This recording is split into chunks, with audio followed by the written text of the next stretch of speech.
At ako, kaya ko lahat. Bakit hindi na lang si kuya ang pahintuin mo? Ilang beses na siya nag-drop at hindi pumapasok, hanggang ngayon nasa first year pa rin siya. Bakit hindi siya ang sabihan niyo magparaya? Total kuya naman siya. At malamang matutuwa pa yung nahihinto siya sa pag-aaral. Lalaki ang kuya mo. Paano na lang niya mapapakain ang magiging pamilya niya kung hindi siya makapagtapos? Ikaw bang susuporta sa magiging pamilya ng kuya mo? Kaya mo naman makahabol sa pag-aaral kahit paano'y marunong ka kaysa sa kuya mo. Kailangan makapagtapos ang kuya mo ngayon habang ginugusto niya pang mag-aral. At kapag sinumpong na naman niya ng katamaran, hindi na naman siya papasok. Hintayin mo makatapos ang kapatid mo para hindi mo na rin kailangan magtrabaho habang nag-aaral dahil tutulungan ka naman nila. Kaya huwag kang maging makasarili ha. Kung pwede mo naman silang unahin. Madalas sinasabi ng magulang na wala silang pinapaborang anak at pantay-pantay lang ang tingin nila sa bawat isa. Pero bakit nga ba minsan ang pagmamahal ng ina ay nasa panganay lang at bunso? Ganon si Jing. Nawawalan siya ng atensyon at pagmamahal sa pangalawa niyang anak. Yun din ang magdadala sa kanya sa isang parusa na tiyak ay mumulat sa kanya kung bakit dapat pantay ang pagmamahal ng ina sa lahat ng anak. Magagawa niya pa kayang ba itama ang mali o sadyang yayakapin na lang niya ang malaking pagbabagong dulot ng parusa ng kalangitan? Mabuti naman at dumating ka na. Bumalik ka nga ng manok at gulay sa palengke. Sana po nag-text ka kaninang pauwi ako. Ang sakit na po kasi ng paa ko eh. Pwede po bang mamaya na? Ano? Mamaya na? At ano pang madadatan mo sa palengke mamaya? Sa tingin mo ba hihintayin ka ng palengke? Magsasarado na yon malamang. Tumayo ka na riyan at mamili ka na. Ano ulamin natin kung hihila-hilata ka dyan na akala mo pagod na pagod ka masyado? Bilisan mo! Hindi po ba pwedeng mamaya na lang? Pagod po talaga ako ngayon, ma. Kahit saglit lang, magpapahinga muna ako. Hindi mo ba talaga maintindihan wala nga tayong uulamin kung hindi ka bibili? Dahil sinasabi ko sa'yo, malilintikan ka talaga sa akin kapag wala kang nabiling ulam. Eto, pumunta ka na ng palengke. Sa halip na kunin ang pambili ng ulam, ay lumabas si Christina papunta sa kanilang kapitbahay, kung saan nakatira ang kanyang kaibigan. Pinagsasabay ni Christina ang pag-aaral at pagtatrabaho para may maipangtusto sa sarili. Dagdag na ring tulong para sa gastusin sa kanilang paaralan. Kasabay din nun ay ang pagpapanatili niya ng mataas na grado, lalo pat scholar siya. Ito ang nagiging sandigan niya para makamit ang kanyang pangarap. Dahil alam niyang kung aasa siya sa kanyang mga magulang, hindi siya makakapag-aral. Habang magkasama sila ng kanyang kaibigan, hindi niya naiwasan na maglabas ng sama ng loob. Huy, ang aga mo rito ha. Mas nauna ka pa sa may-ari. Dito na muna ako. Hindi naman nagtitingin dito si mama. Bakit? Ano na naman bang ginawa mo? Inuutusan kasi ako na mamili sa palengke. Pang-ulam nga raw namin. Para naman pala sa inyo Bakit magtatago ka rito? Tinatamad ka bang lumabas? Samahan kita para sabay na tayong mamalengke. Hindi naman sa ganun. Andun si na kuya sa bahay, nagsi-cellphone lang. Tapos ako, kakagaling ko lang sa trabaho. Masakit pa nga yung paa ko dahil maghapong nakatayo. Nagsiserve sa tao dahil kapag Friday, ang daming tao. Tapos pag uwi ba naman sa bahay, hindi man lang ako makapagpahinga kahit saglit. Ako na rin yung uutusan. Okay. Sige na. Dito ko na lang pala muna magpahinga. Diyan ka muna. Magpapalit lang ako ng damit. Matapos saglit na magpahinga ay tumulong din ang dalaga na magluto sa bahay ni Lilia. Doon na rin siya nakisabay kumain kasama ang pamilya ng kaibigan. Matagal na silang magkaibigang dalawa, kaya para na rin siyang kapamilya kapag naroon siya. Hindi siya itinuturing na ibang tao. Pakiramdam nga ni Christina, mas masaya kapag nasa bahay siya ng iba kaysa sa sarili nilang bahay. Maghahating gabi noong bumalik sa kanilang bahay si Christina dahil alam niyang tulog na ang mga tao ng ganong oras. Dahan-dahan pa niyang binuksan ang pinto at agad lumusot papasok para hindi magising ang ibang natutulog. Kahit kumain na siya, nagbabaka sakali siyang naalala man lang natirhan siya ng pagkain. Sinubukan niyang buksan ang mga nakatakip na kaldero at kahit na loob ng ref ay wala siyang natagpo ang pagkain para sa kanya. Kaya dumiretso na lang siya sa kanyang kwarto para magpahinga. Kinabukasan, habang masarap ang kanyang tulog, Ano, hindi ka pa tatayo dyan? Anong oras ka na naman ba umuwi kagabi, ha? Kababae mong tao, gabi-gabi ka na umuwi. Kung saan-saan ka nagpupunta, dinaig mo pang pokpok. Tumayo ka na dyan. Bakit po? Mamaya pa naman po ang pasok ko Maaga pa naman po. Alas 8 pa lang Prinsesa ka ba rito sa bahay? Tumayo ka na nga at maghugas ng plato. Tambak na naman ang hugasin sa lababo. Bumangon ka na nga dyan. Tadyakan pa kita eh. Kahapon po ang toka ko. Si Carla na po ngayon. Kagabi pang hugasin yon. O anong tingin mo? Kami maghuhugas niyan, ha? Pinapabili ka ng ulam, hindi ka bumili. O anong gusto mo? Hindi kami kakain dahil sa'yo. Aba naman. Bilisan mo kumilos at na makapagluto na ako ng agahan. Kukupad-kupad ka dyan. Akala ko po kasi hindi kayo nakakain kasi walang pagkain sa mesa. Walang tinira sa akin. Hindi ka hihintayin ng pagkain. Wala ka rito, kaya wag mong asahan na may madadatnan ka. Gusto mong tirahan ka namin, hindi ka nga mautusan. Aba, Christina, mahiya ka naman sa amin, hoy. Anong gusto mo? Pag uwi mo, handa na pagkain mo at pagsisilbihan ka pa namin? Mama mo ko, hindi ka tulong. Ay siya, bumangon ka dyan at kumilos ka na. Ang tamad-tamad dito. wala nang nagawa pa ang dalaga kundi ang sumunod. Matapos nilang mag-agahan, nag-ayos na rin si Christina para pumasok sa trabaho. Ang kanya namang kuya ay tambay sa computer shop, lalo na kapag wala itong klase. Habang ang bunso naman nilang kapatid, minsan ay nasa labas o kaya naman ay nasa kwarto lang maghapon. Malambing ang bunso nilang babae sa kanilang ama, kaya naman siguro madalas paboran nito at kahit anong luho ay handang ibigay. At dahil nag-iisang lalaki ang panganay, sadyang laging pinagbibigyan ng kanilang ina. Kahit pa nga 3 beses na itong umulit sa pag-aaral at hindi makaalis sa unang taon sa kolehiyo, pilit pa ring pinupursige na makatapos. Pero sadyang walang hilig sa pag-aaral ang kuya ni Christina dahil kung hindi sa computer shop ang tambay, nasa loob lang ng bahay at naglalaro naman sa cellphone. Sadyang sa 3 magkakapatid, si Christina ang walang kakampi. Ang walang may paborito. Ilang araw pa ang lumipas, nagkasalubong ang 2 magkaibigan habang may bit-bit na 2 galon si Christina na iigiban niya para sa inumin nila. Sa tuwing nagkikita sila, alam na ni Lilia ang lalabas sa bibig ng kaibigan. Sama ng loob sa kanyang pamilya. Hindi man lang mautusan ni Mama si Kuya. Paano sinasabi niya takot daw sa tao? Kaya ikaw ang magbibitbit niyang iigibin mo? Be, babae ka. Kung kami nga sa bahay nagpapadeliver. Sanay naman na ako. 2 lang kasi itong iigibin ko kaya walang free delivery. Kung hindi ko naman to gagawin, di pare-pareho kaming uhaw, di ba? Hindi naman pwedeng inumin yung sa gripo. Ikaw nag-iigib niyan. Dapat iyo lang. Uminom sila sa gripo. Hindi rin pwede. Nagluloko kasi siya ni Kuya kapag sa gripo kinuha. Oh, bakit hindi nilang siya ang pag-igibin ninyo?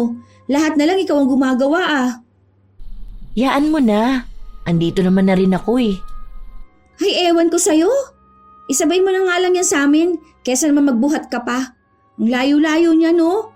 Sa bahay mo na lang yan kunin, total lagi ka naman nasa amin. Hayaan mo na lang muna sa kuya mo. Tara, dun ka na muna sa bahay tumambay. Hindi ka kargador, ano? Mamaya magkalus-lus ka pa dyan Nakakahiya naman. Pero salamat Mababawasan yung pagiging maton ko. Kaya nagsisiputian mga kapatid mo kasi ikaw ang laging nasa labas. Buti na aasikaso mo pa pag-aaral mo niyan. Sakto lang. Passing grade naman. Hindi pa sang-awa. Hindi rin ganun kataas. Pero pasok pa rin sa scholarship. Maganda yan para makatapos ka na at makahanap ng mas magandang trabaho. Marami pa naman naghahanap ng office work ngayon. Kesa naman ganyan na ultimo pagbubuhat ng tubig ikaw ang sumasalo. Pag nakatapos na ako, magsasarili ako ng bahay at lahat ng gusto kong kainin, bibilin ko. Tapos maghihilata ako sa bahay hanggang anong oras ko gusto. Parang ganun kay Carla. Kaya galingan mo sa pag-aaral para makapagtapos ka kaagad. Akong naiinis sa'yo. Grabe ang pagiging people pleaser mo. Pagka-uwi ni Christina, naabutan niya si Carlo na naglalambing sa kanilang ina na mistulang nagpapakisuyo para dagdagan ang perang binibigay sa kanya. Mabulaklak ang mga salita, sinabayan pa ng pagkukunwari na masipag, kaya nagbabaka sakali rin si Christina na kapag ginaya niya yon, makakakuha rin siya ng pabor sa ina. Pero nang yakapin niya ito, itinulak lang siya palayo. Ang init-init, dikit ka ng dikit. Maligo ka na nga muna at amoy araw ka, hoy. Ano ba kailangan mo kasi? Ma, pwede bang maghanda tayo sa birthday ko? Outing lang tayo. Kahit konti lang handa. Mauuna ang birthday ng kuya mo. Huwag kang magplano ng sayo. Saka natin yung pag-usapan. Isang buwan mahigit lang ang pagitan ng kanilang kaarawan. Hindi nakakapaghanda kapag si Christina na ang may kaarawan dahil laging nauubos ang pera sa handaan ng kanyang kuya Carlo. Hanggang sa lumipas ang ilang mga linggo at sumapit na rin ang kaarawan ng kuya ni Christina. Halos lahat ng kamag-anak nila mula sa Cebu ay mga imbitado. Masyadong enggrande ang handaan kahit na sa dagat ito ginanap. Malaking pera ang nailabas ng kanilang ina para lang mapasaya ang panganay na anak.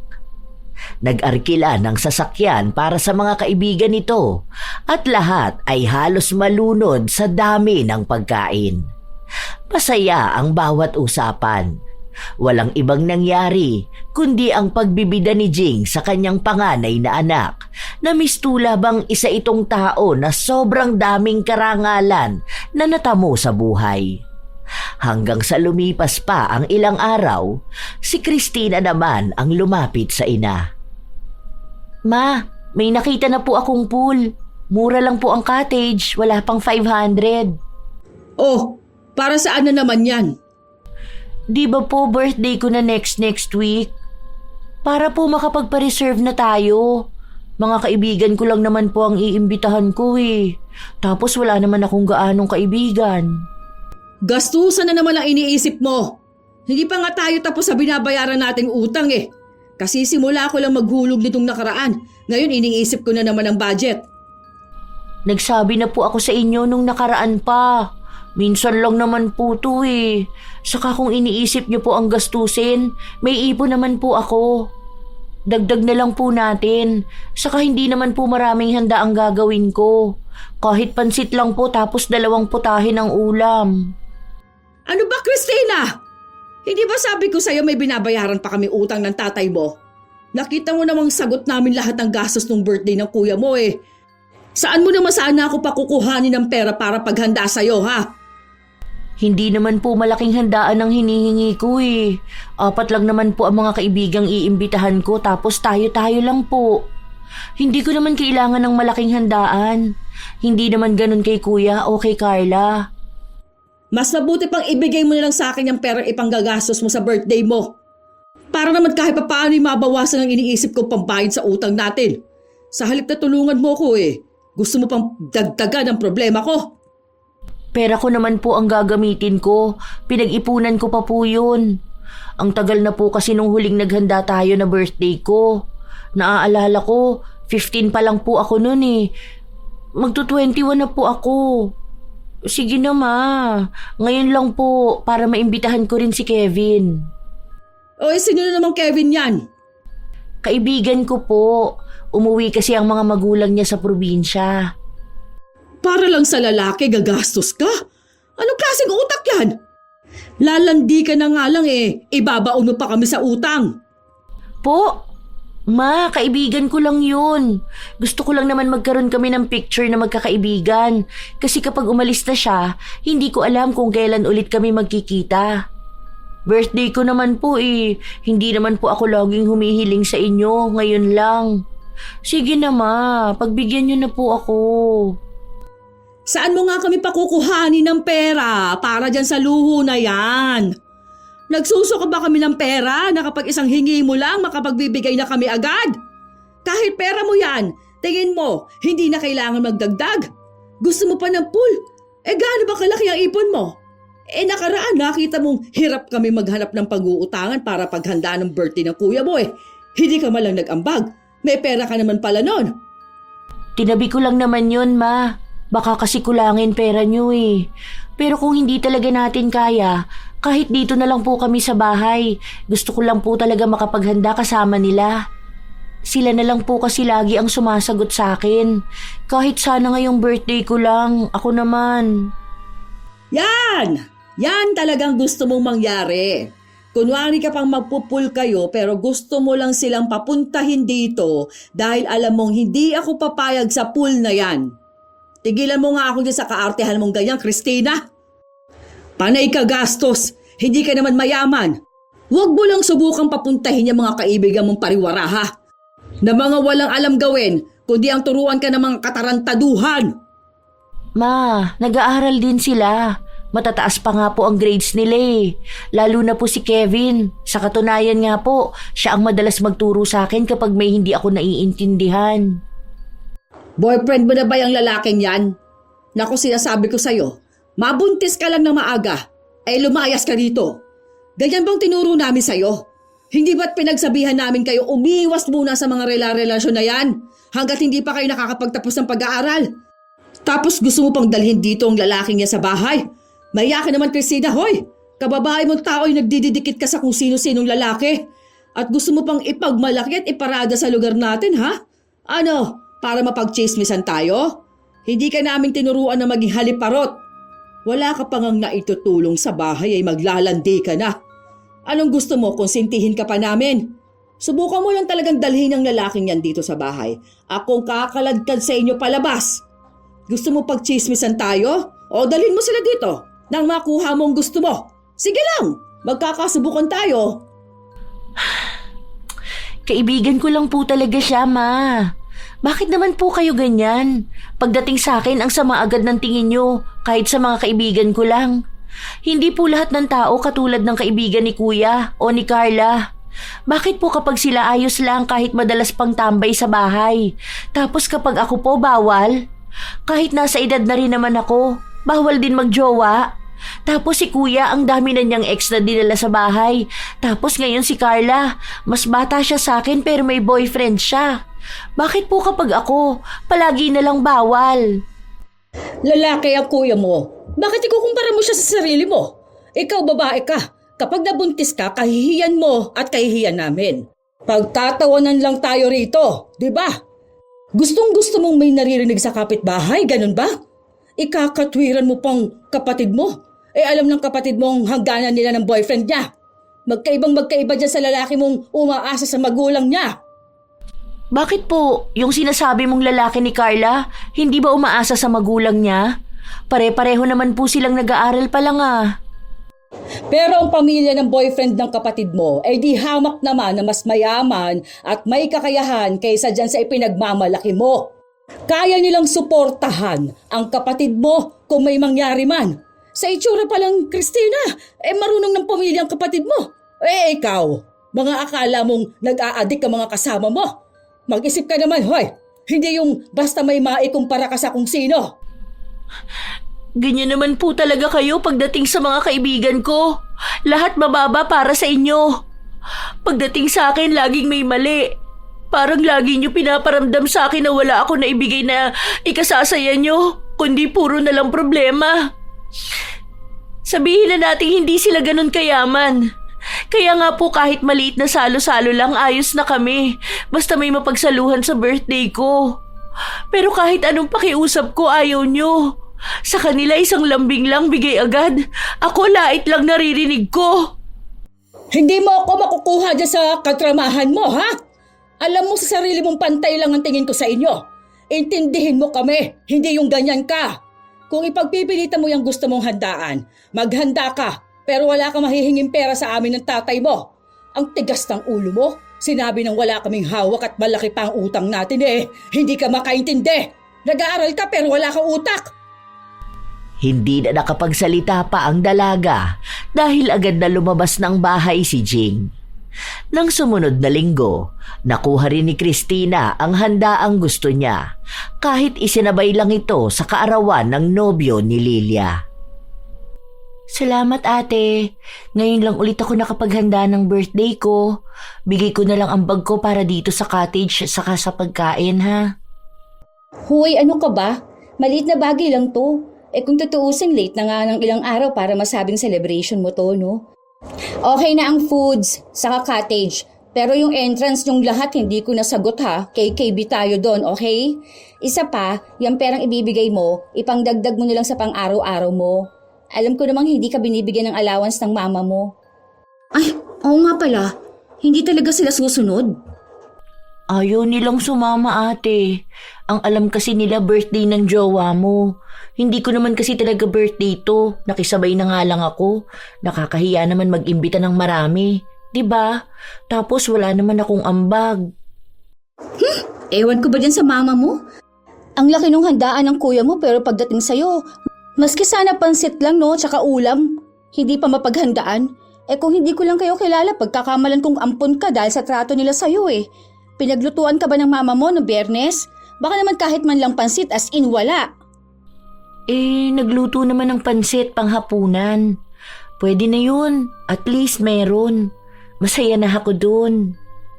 Oo na, kasiyahan mo naman yan. Alangan kontrahin ko pa no. Ikaw naman ang anak niya at hindi ako. Pero kasi nakakainis lang Ay nako, pumunta ka na nga sa mga kaibigan mo. Baka may masabi pa akong hindi maganda sa mama mo. Baka sa akin ka pa magalit. Baka tayo pa mag-away. Kaya napagkakamalang ate kita kasi ang bait-bait mo sa akin. Love you ate. Ang alam lang ni Christina ay masaya siya.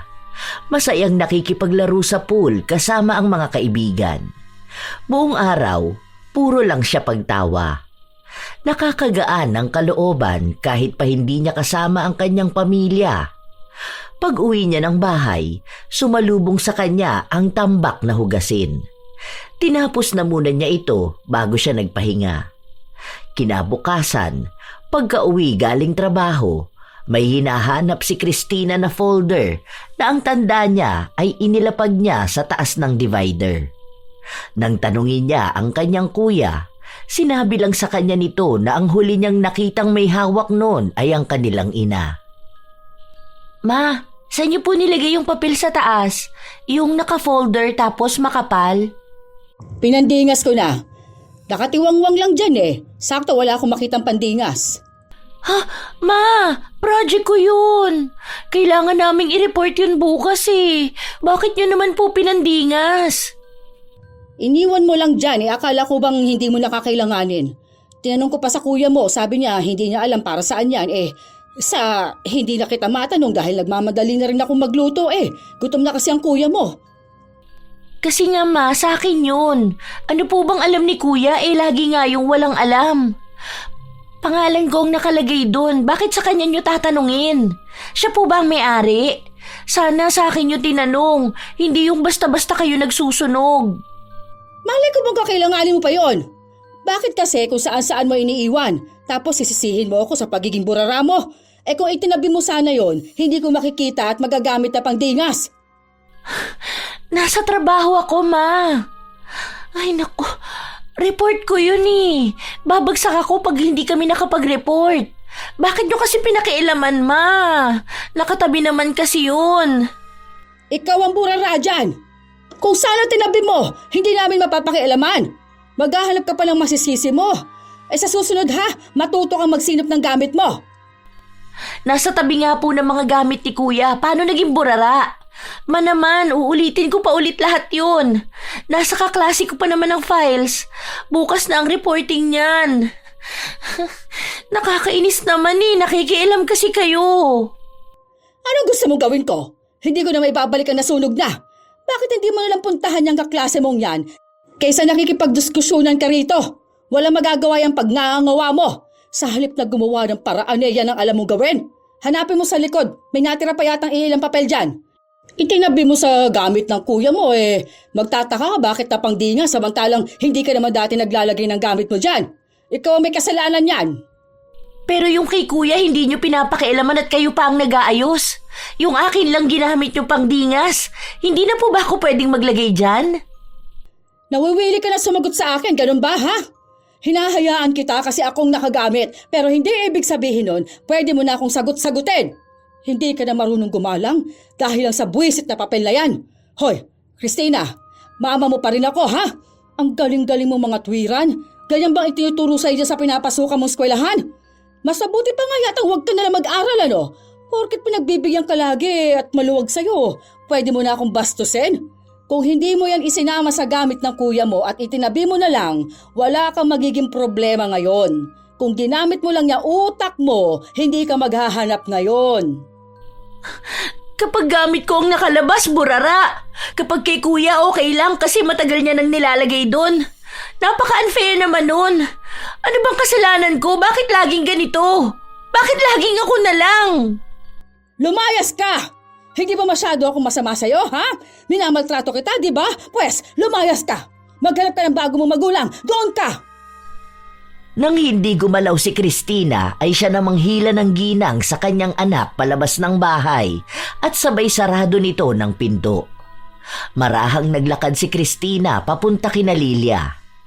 Nakatingin naman sa kanya ang iba nilang mga kapitbahay. Pinilit na lang ng dalaga na magpakatatag at mabuti na lang may computer sa bahay ng kaibigan kaya doon siya nakagawa. Halos ilang araw na ring nakikituloy ang dalaga sa bahay ng kanyang kaibigan. Kung talagang hindi mo kayang tiisin ng mama mo, hindi naman kita pinipigilang umuwi, no? Nakaraang araw ka pa nagmumukmuk dyan Hindi ka rin naman pinupuntahan dito ng mama mo.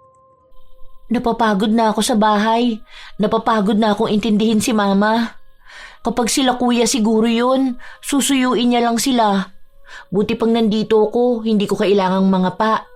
Nakakainis na lang na palaging ganun kahit mga bata pa kami. Ganyan sila lagi. Pero alam naman nating dalawa na kahit anong galit mo, hindi mo kayang tiisin ng mama mo. Natapos mo naman ang project nyo at ayos na rin naman. At ikaw na rin naman nagsabi na ganyan lagi ang mama mo.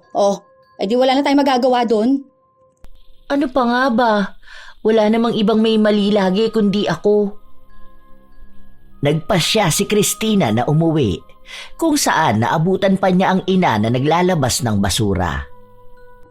Mabuti naman na isipan mo umuwi. O baka naman kukuhanin mo lang ang damit mo. Baka gusto mo pang magtagal dyan sa konsentidora mong kaibigan. Hindi po ba kayo nagpalaya sa akin? Sige, sagutin mo lang ako at hindi ka na makakabalik dito. Hindi nagsalita pabalik ang bata sa takot na mapahiya ulit. Tumulong ka na sa loob. Ayusin mo yung pananalita mo sa akin, ha? Sa susunod, ayoko may marinig pa ako sa'yo, ha? Ang tatay mo nang gumawa ng gawaing bahay mo. Kababae mong tao hindi ka nauwi sa tamang oras. Panay ka gala sa labas. Sa susunod na linggo aalis kami ng kuya mo. Saan kayo pupunta? Tumawag ang tito mo. Pinapagbakasyon kami sa probinsya. Saglit lang naman kami doon. Umuwi ka ng tama sa oras at ayoko may marinig sa kapatid mo. Maging responsableng ate ka naman. Kayong dalawa lang ni Kuya? Maiiwan ng tatay at kapatid mo. May ginagawa pa kasi sa school nila si Carla. Hindi siya makakasama. Huwag kang makikipagtalo sa kapatid mo, ha? Alam mo namang may pagkamatara yon. Huwag mo siyang simulan at kayong dalawa lang maiiwan. Baka pagbalik ko malaman ko na lang nagsabunutan kayo. Hindi naman ako ang nagsisimula Kung tumutulong sana yung tamad na yan, hindi naman kami magtatalo. Ano ka mo? May sinasabi ka ba dyan? Ano yan binubulong-bulong mo? Wala po. Wala po to. Ilang araw pa ang lumipas, nanatili pa rin sa kanilang bahay ang dalaga. Doon pa rin siya umuuwi. Hanggang sa isang araw, pag-uwi niya ay naabutan niya ang ina na nag-eempake na ng gamit nito. Ma, sama ako. Wala naman na po akong pasok. Pwede na akong sumama sa inyo. Hindi nga pwede. Kulang ng pampamasahe natin. Isa lang ang kaya ko maisasama. Isang beses pa lang po yata ako nakasama doon. Lagi na lang si kuya ang sinasama mo. Baka pwedeng ako naman ngayon, ma. Dagdagan nyo na lang ako para sa pamasahe. May hawak pa naman ako rito. At anong gagawin mo doon? Alam mo namang isang kwarto lang ang matutulugan namin, di ba? Tsaka napag-usapan na namin to ng tatay mo. O isa nyo na lang ang mag-aasikaso ng bahay kung sasama ka rin. Tsaka lalaki ang kuya mo kaya matutulungan niya ako sa mga bitbitin ko pa uwi. Eh maiwan ka na rito at na may maitulong ka pa. Hindi naman gala ang gagawin namin dun eh. Bibisita lang kami sa mga lolo't lola ninyo pati sa iba pa natin mga kamag-anak. Nagbubuhat din naman ako. Kaya ko kayong tulungan. Para makilala ko rin ang iba nating kamag-anak. Sina Kuya at Carla lang halos kilala nila. Kahit nga po kapag bumibisita dito, hindi nila ako makilala. Baka nga po kapag nakasalubong ko sila, baka daanan lang nila ako. Huwag ka nang matigas ang ulo, ha? Hindi papakita ko sa kanilang mukha mo. Dadagdag isipin ka lang sa akin eh. Maiwan ka na lang dito kasama ng tatay at ng kapatid mo. Mas maaasahan ka pa rito. Ma, sige na po. Ako na lang ang isama nyo. Bantayan mo na lang ang kapatid mo at tulungan mo ang tatay mo sa gawain niya rito. Nagkakaintindihan ba tayo? Ha? Huwag ka na mangulit. Hindi na rin naman magbabago pa ang isip ko. Sige na nga po. Pasalubungan nyo na lang po pala ako. Ganun na lang. Kahit anong gusto mo, uuwian na lang kita. Makinig ka lang sa tatay mo palagi at huwag kang magpapasaway. 2 linggo ring wala sa kanilang bahay ang kanilang ina. Kaya ang lahat ng gawaing bahay ay naiwan kay Christina. Tuwing umuuwi galing trabaho, siya rin ang magluluto ng makakain nila. Minsan na may labahin ang inaasikaso. Lahat siya ang may gawa, habang ang kapatid niya ay palagi namang nakahilata lang. Nang umuwi na sina Jing, agad na sumalubong si Carla para kunin ang lahat ng pasalubong na bitbit nila. Maghahati-hati na kayo dyan, ha? Nasaan yung akin? Sabi nyo bibilan nyo ako. Ang dami na nga niyang inuwi ko eh. Ano pa bang gusto mo? Puro paborito lang ni na Kuya at Carla ang nandito eh.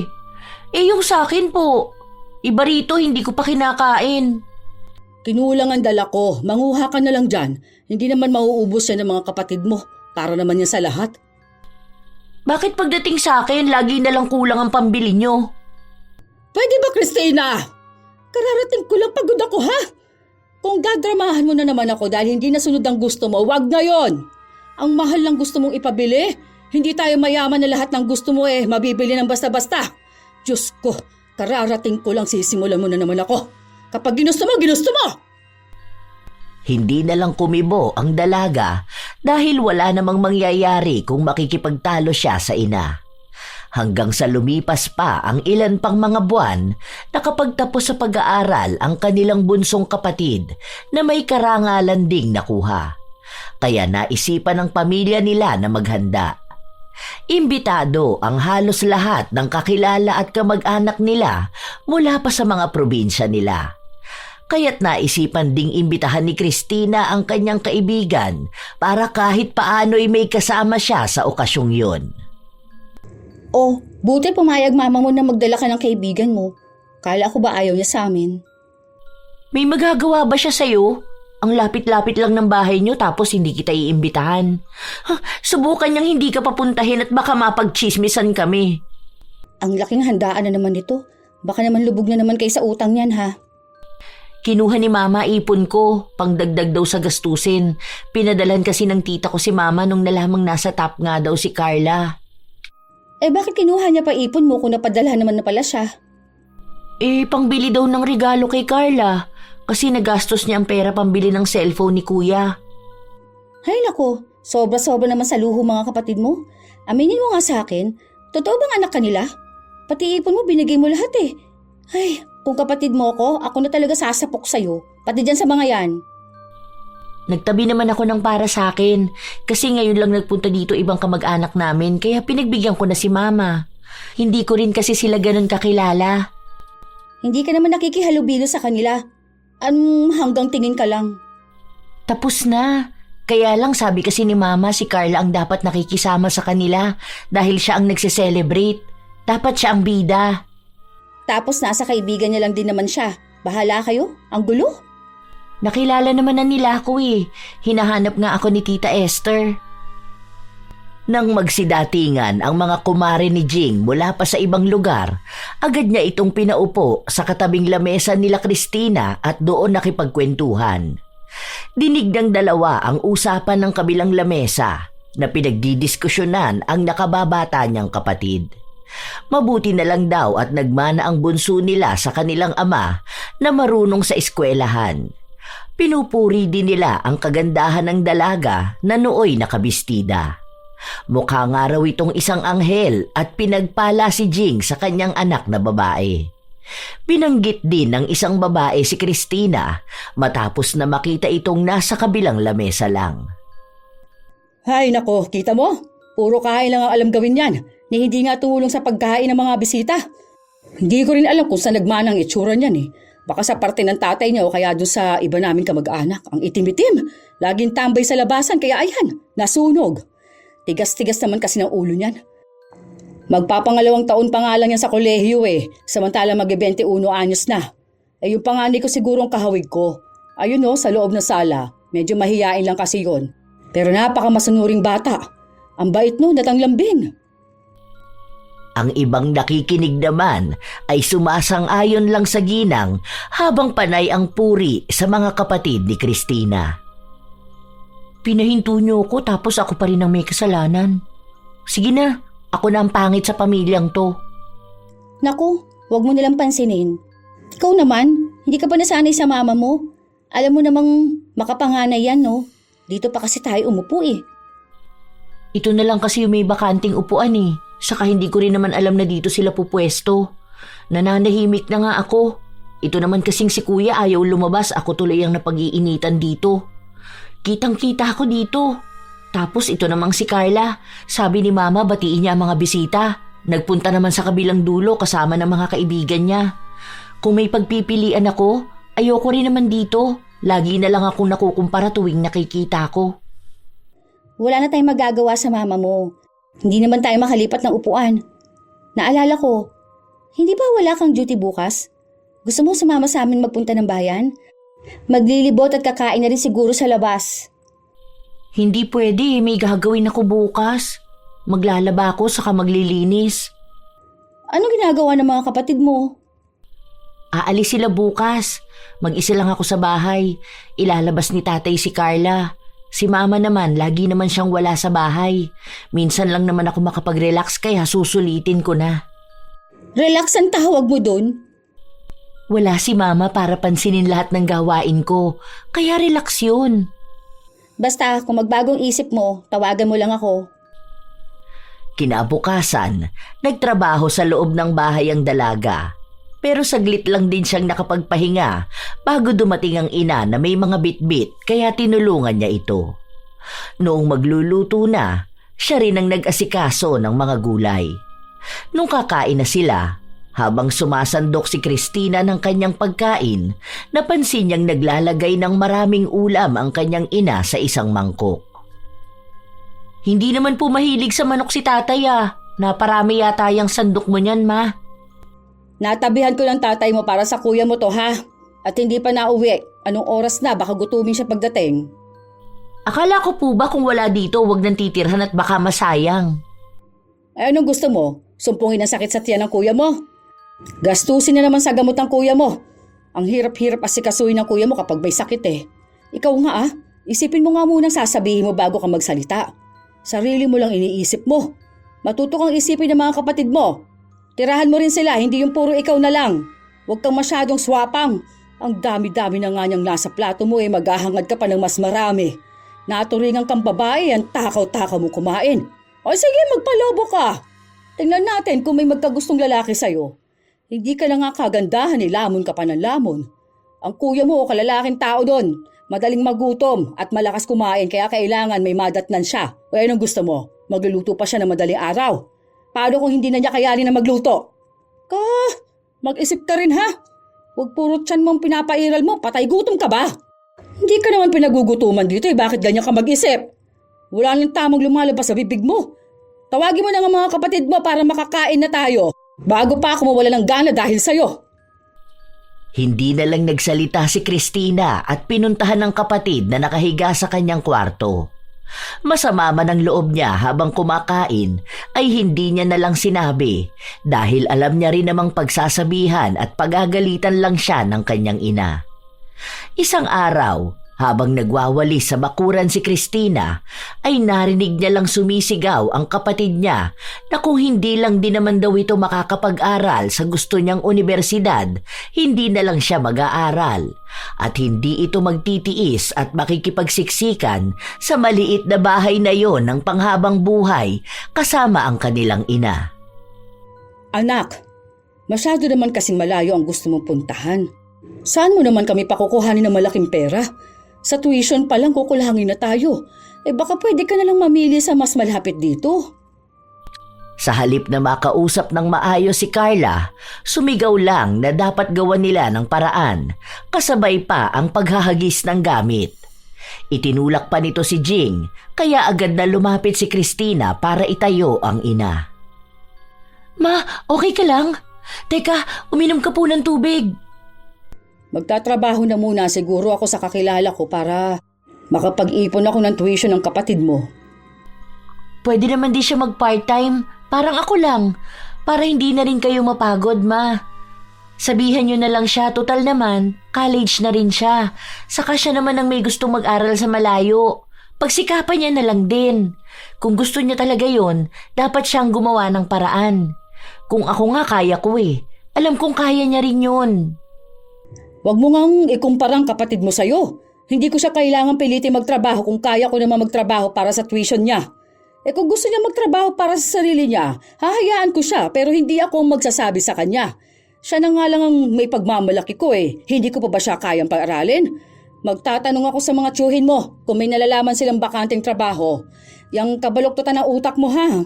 Huwag mo nang ipaalam sa ibang tao. Magpapayo ka na lang yung alam mong ikagagalit ko pa. Hindi kumibo ang dalaga dahil alam niyang galit na ang ina.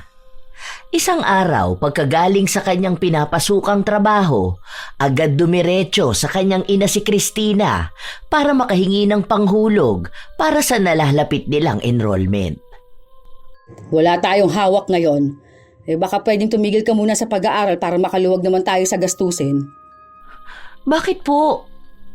Ngayong taon lang naman. Makakaipon rin ako sa susunod na taon para sa pang-e-enroll mo. Yung perang gagamitin mo, idadagdag ko na lang muna sa pang-araw-araw na gastusin. Bakit naman po? Huwag kayong mag-alala, kapag nakatapos naman ako, makakapagbigay ako ng mas malaki pang pera sa inyo. Matutulungan ko na kayo. Mabilis lang naman po ang taon, huwag niyo na po akong pahintuin. Konting tulong lang naman po ang hinihingi ko. Hindi ko na kasi kaya magsabay-sabay kayo sa pag-aaral. Alam mo namang buong binabayad kong tuition sa kuya mo. Tapos ngayon magkokolehiyo na rin ang kapatid mo. Paano kami ng tatay mo dyan? Tapos dagdag pang gastusin sa bahay at mga utang na binabayaran. Pwede naman silang kumuha ng scholarship. Kahit samahan ko na lang sila para makapag-aral kami pare-pareho. Hindi kasi talaga pwedeng huminto ako ngayon, ma. Halos lahat ng mga kaibigan ko 3rd year na ngayong pasukan. Ako na lang ang nahuhuli. Huminto na nga rin si Jessa para sa akin. Kung hihinto na naman ako, lalo ko mapag-iiwanan. Makakakilala ka naman ng iba pang mga kaibigan kapag nag-aral ka na ulit. Anong tingin mo panghabang buhay kayo ng mga kaibigan mo? Hindi ba pwedeng magparaya ka muna? Alam mo namang mas malaki ang bayarin sa kolehiyo ng kapatid mo Marami pa kailangan at iba pang gastusin. Bakit nakikisabay ka pa? Hindi ba pwedeng tumigil ka muna? Ngayong taon lang. Ma, magsi-2nd year na ako ngayong taon. Total nakasimula na rin naman ako. Patapusin niyo na muna ako. Hintayin niyo na po makatapos ako. Tutulong naman ako Matagal pa yun. Kung gusto mo ikaw ang sumuporta sa sarili mo, hindi ko kayang pag-aralin ka pa. Ako naman po ang sumusuporta. Humihingi lang ako ng konting tulong. Isa pa po, Bakit ako ang kailangan magsakripisyo lagi? Down payment ng tuition fee na nga lang po ang hinihingi ko sa inyo kasi bawas na ang tuition ko. Mababa na lang po ang hinihingi ko. Kayo rin naman po ang nagbigay ng kondisyong basta ako ang sagot sa pang-araw-araw ko, pwede niyong sagutin kahit maliit na porsyento ng tuition ko. Bakit ba ang tigas ng ulo mo? Alam mo naman ang sitwasyon natin eh. Maghihintay ka lang naman ng 4 na taon makakapag-aral ka na ulit. Kung ikukumpara ang grades ng kapatid mo kaysa sa'yo, di hamak naman na dapat siya ang makapag-aral at hindi ikaw. Tumigil na nga po ako ng 1 taon nung nakatapos ako sa senior high dahil kay kuya. Tapos gusto niyo pa po, ngayon na naman. Bakit kailangan ako pa rin ng titigil? Hindi ka ba nakakaintindi? Paulit-ulit na lang tayo rito. Kulang nga ang sinasahod ng tatay mo para sa pangtustos natin, dadagdag ka pa. Mabuti pa yung kinikita mo itulong mo na lang dito sa bahay at panggastos ng mga kapatid mo. Puro sarili mo na lang ang iniisip mo. Unahin mo naman minsan ang mga kapatid mo. Hindi kami nagpalaki ng gahaman sa pamilya, ha? Matuto ka namang magbigay. Bakit si kuya? Kahit magpa-scholar, hindi mo pinilit para kahit paano sana makakabawas din yun ng bayarin natin. Bakit laging ako? Hindi nyo na nga pinagtatrabaho si kuya, tapos ako kailangan tumusto sa lahat ng gastusin ko sa school. Ang daya naman po. Mababa ang grades ng kuya mo para makakuha ng scholarship. Kahit gustuin ko man, hindi niya kakayanin. At alam mo namang sakitin ng kuya mo, hindi niya kakayanin ng pagsabay ng pag-aaral at pagtatrabaho. At ako, kaya ko lahat? Bakit hindi na lang si kuya ang pahintuin mo? Ilang beses na siya nag-drop at hindi pumapasok, hanggang ngayon nasa first year pa rin siya. Bakit hindi siya ang sabihan niyo magparaya?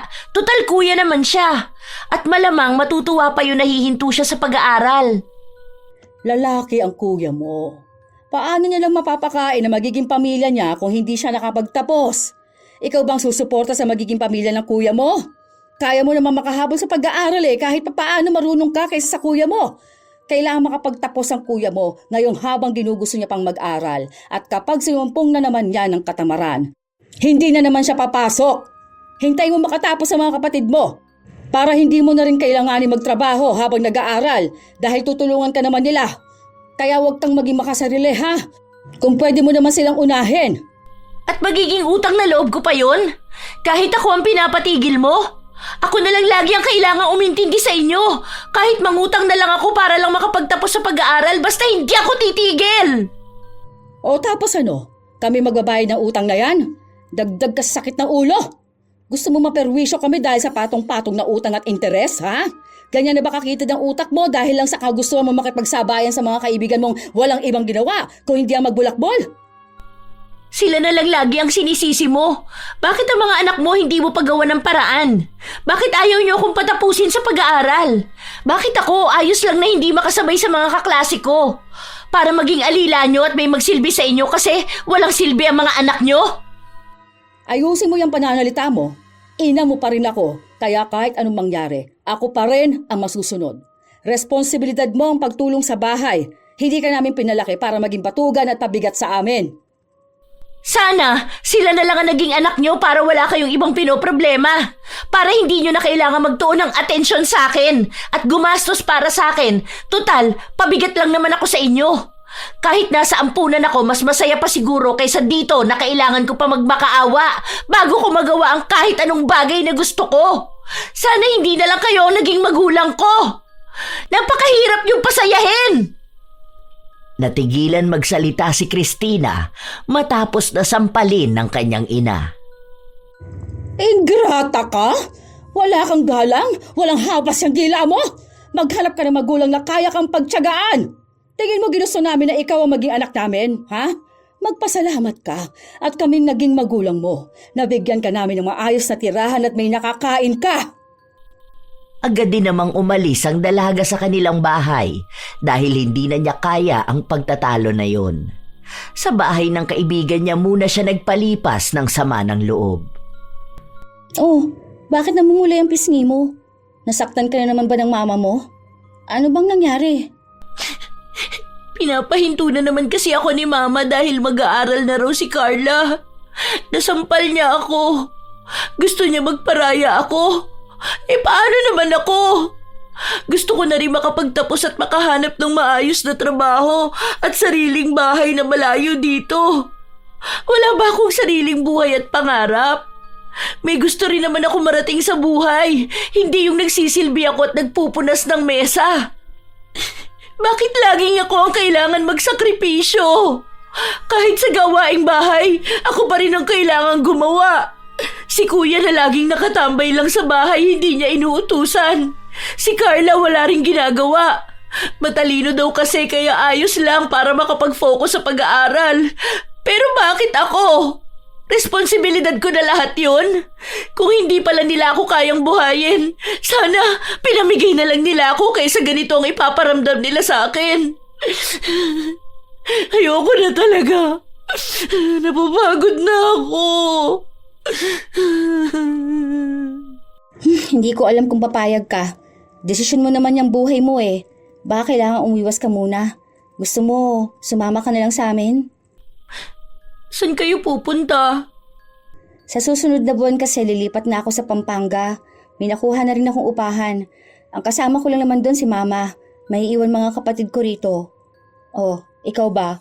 Gusto mong sumama sa amin? Mas maraming trabaho doon at may mga magagandang universidad kaysa rito. Marami ka ring mapagpipilian kaysa naman nandito ka. Nagtitiis na ginaganyan ka lang, di ba? Tayong tatlo na lang ang magsama. May sariling inuupahan naman ng boyfriend ko kaya hindi ka maiilang.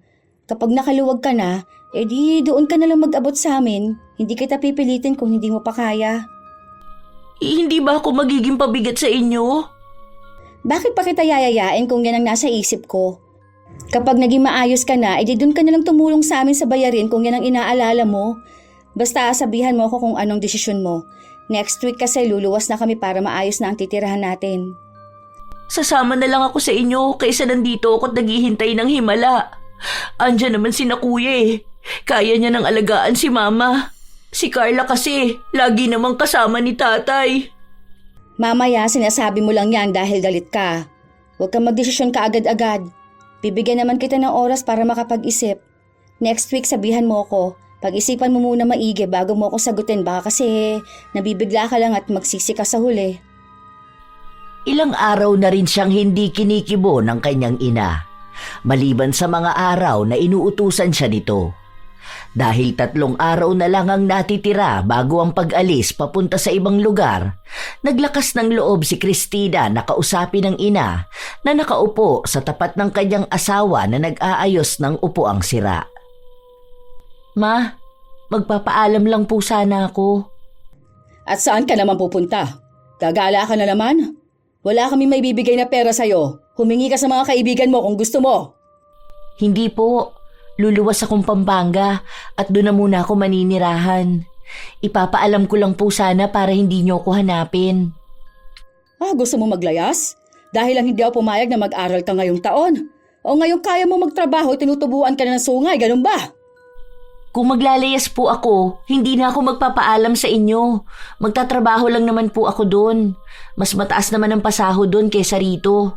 Kung nag-aalala po kayo na baka manghingi ako ng pera sa pang-upa ko, huwag po kayo mag-alala. Sagot naman na po ako ng kaibigan ko. Makikitira po muna ako sa kanila ng ilang buwan tapos makakapagpadala na ako. Mas gugustuhin mo makitira at magbukang pulubi kaysa ang dito na lang magtrabaho at tumulong sa amin. Ha? O anong pinamumukha mo sa ibang tao na hindi ka namin kayang buhayin? O bakit? Hindi ka ba namin napapakain ng tama sa oras? Minamaltrato ka ba namin? Sumagot ka! Ma, trabaho ang ipupunta ko ron. Ano naman pong masama kung magsarili ako? Nasa tamang edad na rin naman po ako eh. Basta hindi ka pwedeng umalis. Tapos ang usapan. Matapos hindi payagan ng kanyang ina si Cristina, ay hindi niya na muling binanggit ang tungkol sa kanyang pag-alis. Pero nagdesisyon pa rin siyang sumama sa kanyang kaibigan papunta sa kabilang bayan. Gabi bago sila umalis ay naabutan ng kanyang ina na nag-eempake ng kanyang gamit si Cristina. Hindi ba sabi ko sa'yo hindi ako sang-ayon sa pagsama mo dyan sa kaibigan mo? Ha? Ano? Ganyan na lang ba katigas sa ulo mo at hindi ka na marunong makinig sa amin? Nagpaalam na po ako kay tatay at pumayag naman siya. Magtatrabaho lang naman po ako doon. Uuwi-uwi rin naman po ako. Oportunidad na po to para sa akin. Pwes hindi ako pumapayag. May mga trabaho naman dito, bakit kailangan pang mag-ibang lugar? Sino lang ang tutulong sa akin kung aalis ka ng bahay? Andiyan naman po si na kuya eh. May ticket na rin po ako. Hayaan nyo nang makaalis ako. Pagkakataon ko na po makakuha ng mas maayos na trabaho. Saka magpapadala naman po ako ng pera kapag makaluwag na ako. Akala mo ba, hindi ko alam ang nasa isip mo? Gusto mo lang tumakas sa responsibilidad mo sa amin. Ang layo ng gusto mong puntahan. Hindi na namin kakayanin ng tustusan ka pa. Paano ka na lang namin mapupuntahan? Huwag po kayong mag-alala sa akin doon. Tutulungan din naman po ako ni Ate Lilia kaya kung iniisip niyo po ang gastusin, hindi po ako magpapasagot sa inyo. Wala po akong hihingiin kahit na magkano sa inyo, Ma. Tandaan mo, kapag umalis ka sa bahay na ito, wag na wag kang aasa na may makukuha ka maski 5 sa amin. Ginusto mong umalis, kayanin mo mag-isa. Hindi ko rin alam kung may pamilya ka pang babalikan dito. Halos mag-iisang buwan na ang nakalipas simula nung umalis si Christina sa kanilang bahay. Pero hindi pa rin siya pinapansin ng kanyang ina kahit na ilang beses na siyang tumawag dito. Kaya nagpatuloy na lang muna ang buhay ni Christina hanggang sa nagpasukan na muli. Kung gusto mo, pahiramin na muna kita.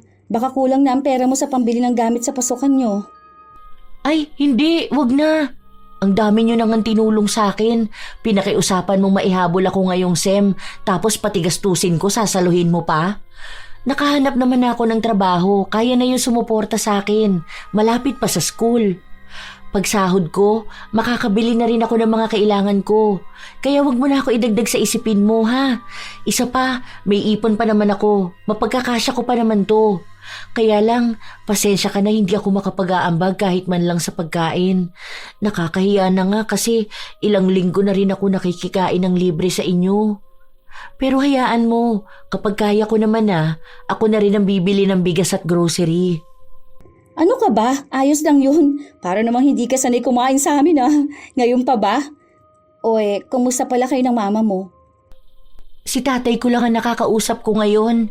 Hindi naman ako naglayas. Nagpaalam ako ng maayos. Pero pinaparamdam ni mama na para bang naglayas ako. O di kaya naman pinalayas niya ako. Para bang napakasuwail ko namang anak. Yun yung nararamdaman ko ngayon. Hindi ka ba nila pinapadalhan ng panggastos mo dito? Paano ka na lang yan sa susunod na linggo? Hindi ba magsisimula ka na magtrabaho? Ano ipapamasahe mo at ipapangtanghalian mo? May tinapay naman dyan. Pwede na yun. Pwede naman din akong kumain pag uwi. Tiis lang talaga. Grabe na yung mama mo. Anak ka pa rin naman niya kahit anong sabihin mo. Pasensya ka na sa sasabihin ko pero nagagalit lang talaga ako Anong klaseng ina naman yan kasi? Hindi niya man lang nagawang mag-alala o tawagan ka? Kaya ka namin suportahan, oo. Pero napakababaya naman niyang ina. Tanggap ka namin dito. Hindi ka rin naman mahirap pakisamahan. Tumutulong ka pa nga sa gawain dito kahit hindi kailangan. Kahit man lang sana magpadala kahit magkano sa'yo, wala. Napaka-unfair niya sa'yo. Masyado niyang pinaparamdam na talagang paborito niya ang mga kapatid mo. Babait ka lang talaga Alam mo yon, hindi ka inggitera. Kasi kung nagkataon, hindi ko alam kung anong kahihinatnan niya. Nakakainis yung mama mo. Sana nga maging mabuti ang mga paborito niyang anak sa kanya. Kahapon kasi kausap ko lang si ate. Narinig ko na nag-dorm daw si Carla samantalang ikaw dito, kailangan pang magtrabaho para lang may makain ka. Lahat ng kailangan niya ginastosan at binili ng mama mo.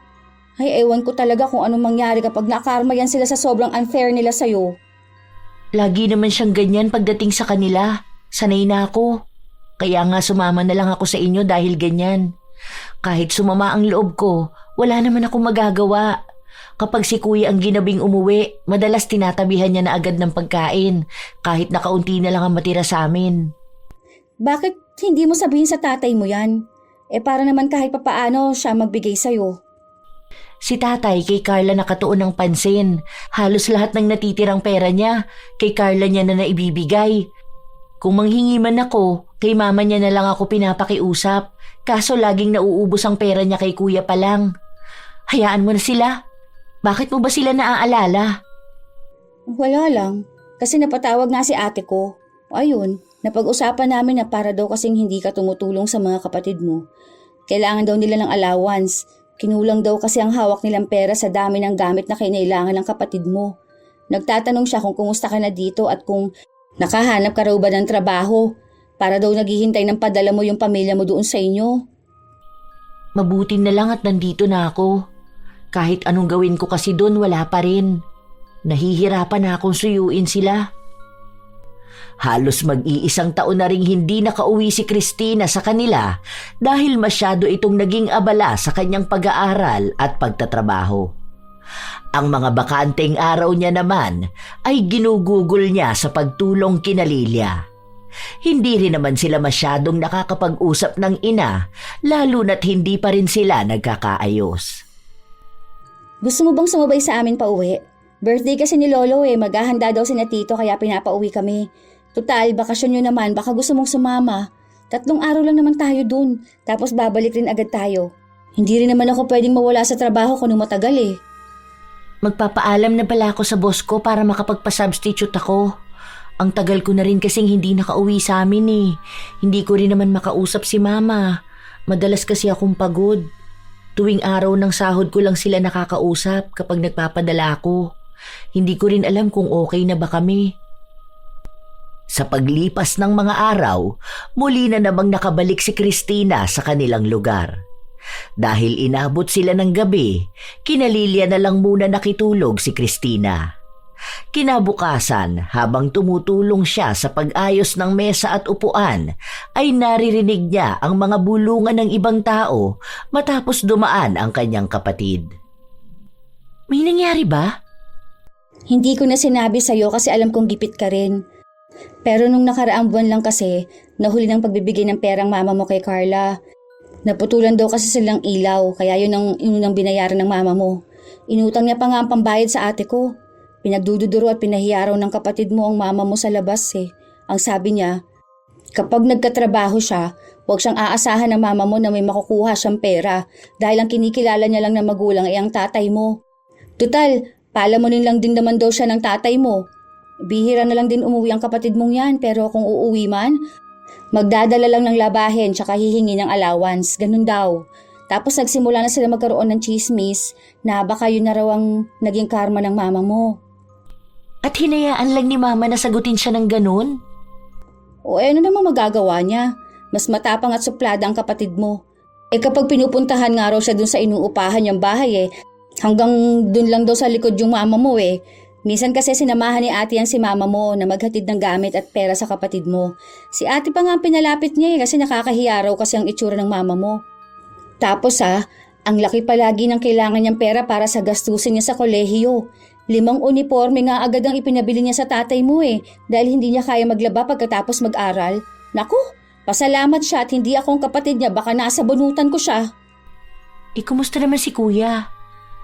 Ay naku, isa pa yung kuya mo. Alam mo bang huminto na naman siya sa pag-aaral? Madalas nang lasing umuwi sa inyo. Nakaraan lang nagbasag ng gamit.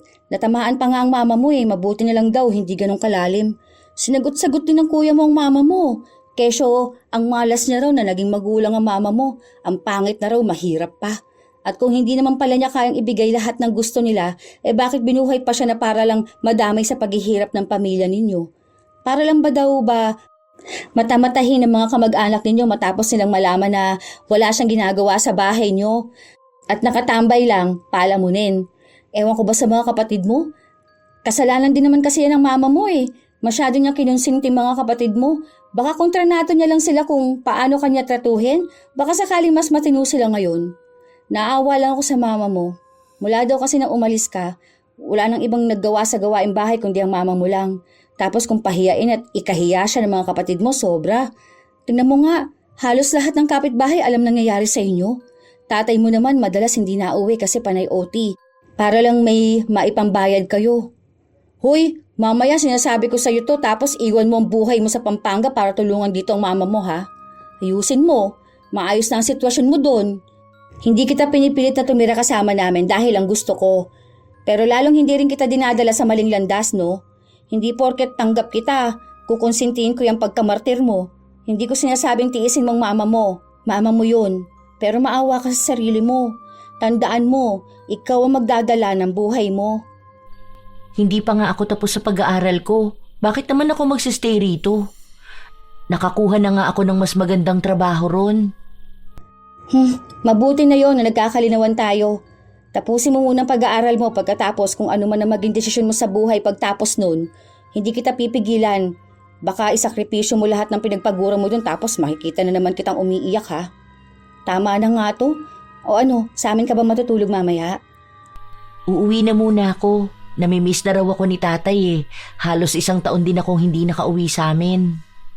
O basta yung usapan natin, 3 araw lang tayo dito. Sasabay kang pabalik sa amin. Nagdesisyon na umuwi ang dalaga. Pagpasok ni Christina sa kanyang bahay, nadatnan niyang naghuhugas ng plato ang kanyang ina. Ang dati magandang pagkakapusod ng buhok nito tuwing gumagawa ng gawaing bahay ay napalitan ng magulong pag-ikot ng ipit. Nangayayat na rin ito at halata na hindi naging masaya sa mga nagdaang panahon. Mabuti naman at naisipan mo umuwi. Ang akala ko nakalimutan mo lang may bahay kang uuwian. Hindi niyo nga po sinasagot ang tawag ko eh. Wala na akong cellphone. Nasira kasi ang gamit na cellphone ng kuya mo kaya hiniram niya na muna yung akin. Oh, kumusta ka naman doon? Ayos lang po. Bakit hindi na naman pumapasok si kuya? Magtatrabaho na lang daw ang kuya mo. Mabuti rin yun at nang makatulong sa gastusin. Wala na talagang ganang mag-aral ang kuya mo. Kaya hindi ko na siya pinilit. Kaya lang medyo baon pa tayo sa utang sa kapatid mo. Hindi ka na po ba galit sa akin? Kumain ka na ba? Nag-iwan ako ng pagkain sa ref. Inayos ko na rin ang kama mo. Tulungan ko na po kayo dyan. Wag na, kumain ka na lang. Mabuti pa nga noong nandito ka kahit paano may kasama ako sa paggawa ng gawaing bahay. Sabi ko naman po kasi sa inyo, utusan nyo rin sila eh. Napakatamad ng mga kapatid mo. Madalas lang akong makarinig ng hindi maganda sa kuya mo. Kaya hinahayaan ko na lang kaysa masaktan ko siya. Ginagaya ka na nga rin ng kapatid mo. Lumalabas na lang ng bahay kapag ayaw sumunod. Si mama, ako na naman ang nakita. Anong araw ka aalis? Babalik ka pa ba doon? Bakit? Na-miss mo ba ako? Wala kang ibang mapagalitan kaya naaalala mo ko, no? Kung hindi ka rin naman talaga ubod ng sotel. Ano? Babalik ka pa ba? Sa susunod na araw pa naman po. Aalis pa kami ni Jessa bukas eh. Dalian mo na palang kumain dyan at nang makatulog ka ng maaga. Kinabukasan, nakipagkita ang dalaga sa kanyang mga kaibigan, kaya gabi na rin itong nakauwi sa kanila. Habang nagpapahinga, pumasok sa loob ng kwarto si Jing. O, kumusta naman kayo ng kaibigan mo? Wala silang sinabing masama sa'yo, ma. Huwag ka mag-alala. Nangungumusta lang ako. Babalik ka na ba talaga bukas? Hapon pa naman po ang luwas namin. Bakit nyo natanong? Huwag nyo sabihin hindi nyo na naman po ako papayagan. Mukha namang masaya ka doon, kaya bakit pa kita pipigilan? Ang importante sa akin maging maayos ka lang. Hindi pa po ba kayo matutulog? Gabi na, tulog na rin yata si tatay. Nasa labas pa ang tatay mo kausap si Bunso. Kuya mo naman hindi pa umuuwi. Okay. Good night po. May sama ka pa rin ba ng loob sa amin ng tatay mo? Hindi kumibo ang dalaga at tinitigan lang ang kanyang ina. Pasensya ka na sa lahat ng mga nasabi ko. Napagtanto kong sumobra ako ng mga nasabi sa iyo nung nakaraan. Alam kong nasasaktan ka pero hindi mo pa rin nagawang tiisin kami rito. Pasensya ka na kung hindi mo naramdamang mahal ka namin. Kahit kailan hindi ka naging pabigat sa akin. Marahil may mga oras na mainit lang ang ulo ko at may nasasabi akong hindi maganda sa iyo pero sana malaman mong anak pa rin kita at mahal kita. Kung nararamdaman mo man na hindi kami patas, siguro dahil alam kasi namin ng tatay mo na marunong kang umintindi sa inyong magkakapatid. Kung hindi mo na gustong umuwi at makita ako maiintindihan ko naman. Pero sana huwag mong kakalimutan na bahay mo pa rin ito. Alam mo, dito ko rin napagtanto na marami nga akong mali. Baka ito na yung sinasabi ng mga tao sa akin. Sa sobrang hindi ko patas bilang ina, nakarma na ako. Yung mga iniingatan kong anak pala ang karma ko. Ang hirap ng ganito. Hindi na kumibo pa ang dalaga. Hinayaan na lang niya ang kanyang ina.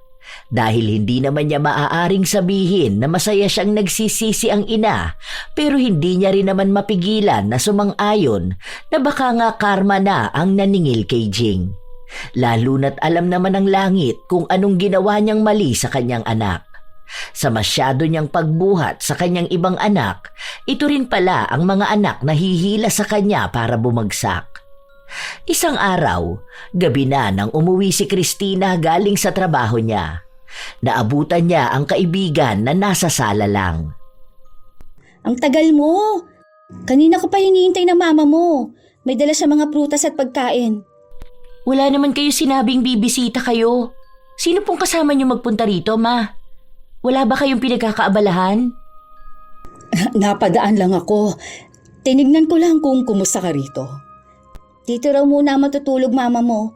Tabi na lang kayo. Alam mo namang walang ibang bakanteng kwarto dito. Tsaka gabi na rin mahirap umuwi ng ganitong oras eh. Ayos lang ba sa'yo? May magagawa pa ba ako?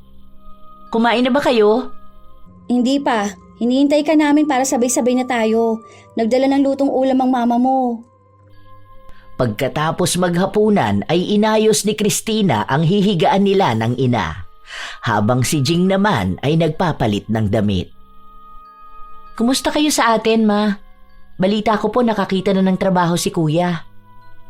Oo, kaya lang gusto niya raw munang magsarilit tsaka malayo sa amin. Kaya nga kulang din ang sinasahod niya sa pagkain at upa pa lang ng bahay eh. Eh ikaw ba? Kumusta ka dito? Hindi ka naman minamaltrato dito?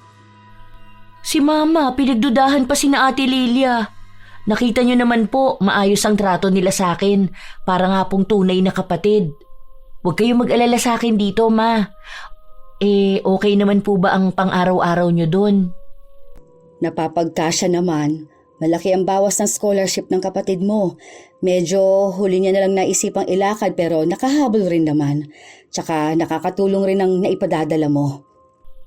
Kapag nakaluwag ako, siguro, magdadagdag na lang ako ng ipapadala sa inyo.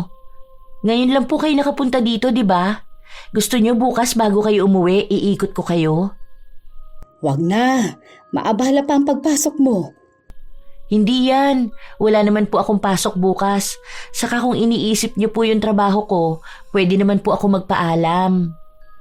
Ayos lang talaga. Pupunta pa rin kasi ako sa kapatid mo. Sasamahan ko siya mamalengke. Tinuturuan ko ng kayanin niyang mag-isa. Sa susunod na lang po pala. Mabuti at natuto na siyang tumayo sa sarili niyang paa. Ikaw ba? Nagustuhan mo ba ang mga damit na dala ko? In-order ko pa yan sa kumare ko. Alam ko kasing kaunti lang ang dala mong damit dito. Oo naman, Ma. Ang gaganda nga po eh. Marunong na kayong mamili ng magandang damit ngayon ha. Dati po kasi, ang baduy ng mga damit na binibili niyo sa akin, pang matatanda. Buti pa ngayon maayos. Ikaw po ba ang namili nito? Natuto lang rin ako sa kapatid mo. Madalas ko kasing sinasamahan na mamili ng damit niya kaya naisipan kong bumili na rin ng para sa'yo. Kinakausap na po ba kayo ni Carla? Hindi ka naman na po niya binabastos. Nandyan naman ang tatay mo tsaka ayos na kami ngayon. Pagtapos ko siyang pagsabihan, kahit paano yung nakinig naman at may galang na rin kahit kaunti. Maganda rin na nanirahan siya mag-isa. Natuto na rin siyang tumulong sa gawaing bahay. Dahil doon ay madalas na ang pag-uusap ng mag-ina.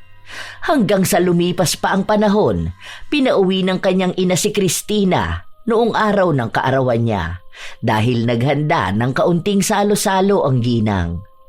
Nadatnan na lang ni Christina sina Jessa at iba pa niyang kaibigan na naghihintay sa kanya. Habang ang kanyang ina naman ay nakikipagkwentuhan sa mga kumare at kamag-anak nila. Oo nga, nahiyang yata sa Pampanga at lalong gumaganda ang anak ko. 1 taon na nga lang din at makakapagtapos na siya. Napakabait na bata niyan. Biruin niyo bang siyang nagpaaral sa sarili niya? Baka doon na nga rin siya makapag-asawa. Mabuti na lang at pinupuri ka na ng mama mo, no? Kung hindi, baka pinatahi ko ng bibig niyan. Kung masama lang isip ko, baka sabihin ko pang kung wala ka sigurong na itutulong sa mama mo. Hanggang ngayon, hindi ka niya tatatuhin ng ganyan. Kung hindi lang yan tinamaan ng karma baka hindi rin niya nagbago, no? Nakarma ba naman sa mga paborito niyang anak? O ayun, bumaon ang hirap ng buhay. Mabait naman si Mama. Siguro hindi niya lang alam kung sinong uunahin sa amin ng mga panahong yun. Oo nga pala. Balita ko nagtatago daw ang kuya mo sa mga pinagkakautangan niya sa kasino, kaya hindi makauwi sa inyo. Pinapadalahan pa ng magulang mo para makabawas sa utang. Nalulong sa sugal. Sayang nga yung mga sakripisyo ni na Mama.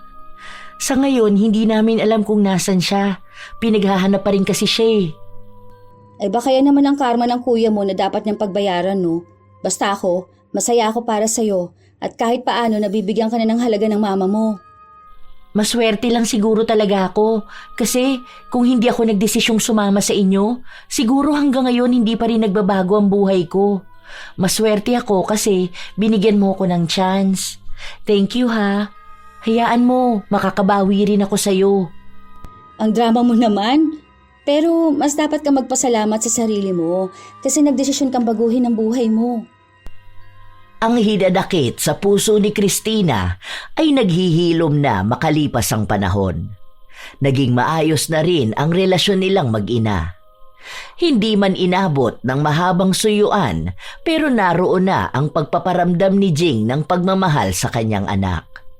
Nagpatuloy ang buhay ni Christina sa malayo, kasama pa rin si Lilia at doon na rin siya nakakilala ng lalaking lubos naman ang pagmamahal sa kanya.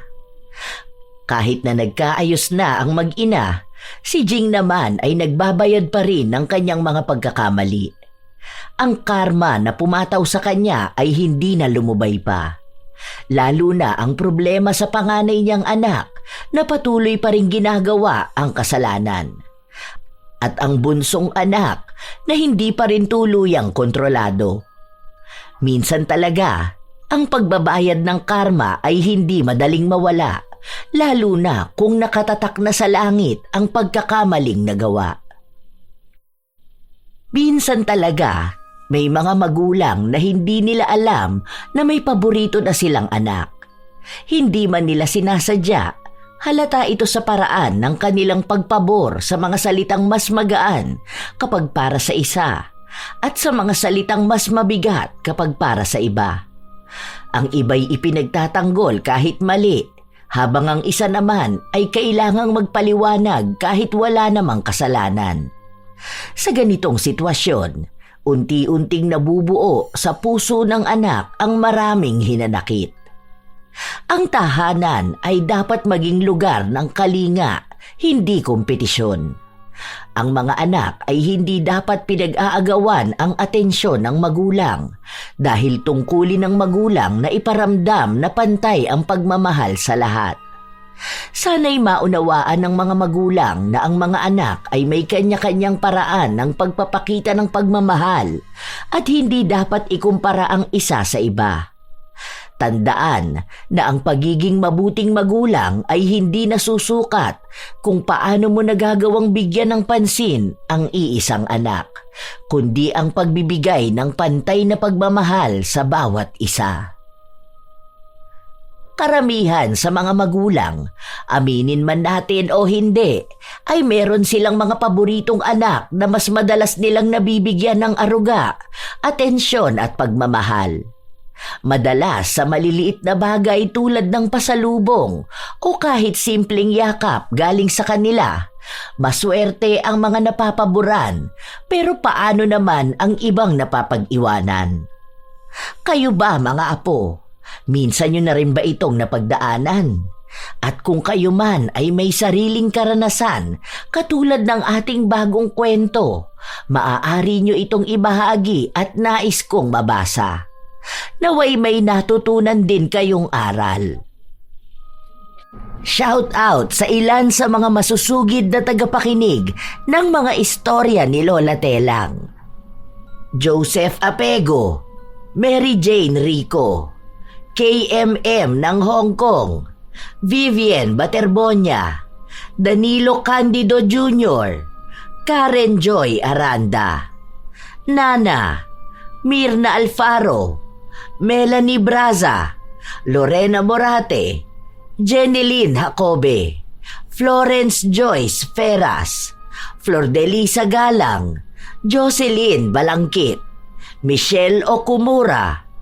Shout out din sa inyo, Myla Palo, Ronald Lamis, Geraldine Narbasa, Gina Gia Tinga, Mariz Medrano, Mabel 2021, Ramil Fariolin, Ann Pundano, Emmanuel Escobel, Charmaine Ebon, Ami Pacana, Teresa Balino, Joy ng Bahrain, Jaylin TV, Mem De Los Santos. Shout out din sa inyo mga solid kong apo, Razon Yao, Mil Rose De Mate, Jaime Constantino, Pureza Tagiwalo, Gaminil Francisco at sa kanyang asawang si Dadanil Francisco, Arvid Shane Hoiberg Channel, Irish Abela Tuazon, Mike James Tapak, Will Maleses, Leonisa Cobo, Jenny Suzuki, Sydney Crosswind, Supladang Pasaway, Lovely Rose Roa at Princess Rain Roa Alawami, Kimpoy Feliciano, Hazel Fiesta, Marida Lightworker, Gia Gigi, Francisco Deng, Jeremy Saranillo Francisco, Matt Sarol, Mel Santarita, Esteli Reyes at sa Reyes family ng Marikina City,